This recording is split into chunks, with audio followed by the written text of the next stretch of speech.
Want to quickly figure out how much you'll save during a sale? Windows Calculator makes it easy to calculate discounts, sale prices, and final costs using its built-in percentage function.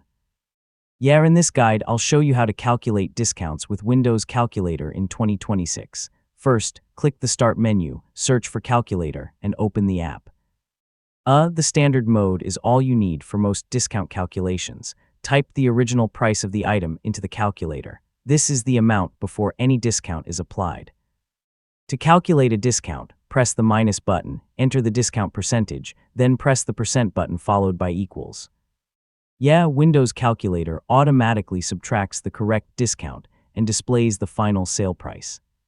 You can quickly compare multiple sale offers by repeating the calculation with different percentages.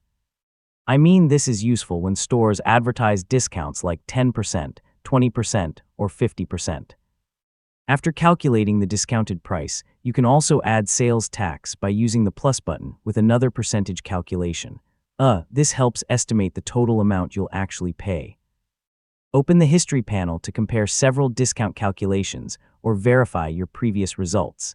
This can be especially helpful when shopping online or comparing prices between different stores.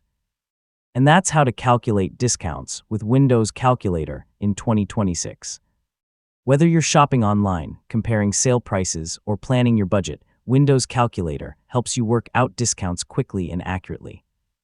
Thanks for watching, and I'll see you in the next tutorial.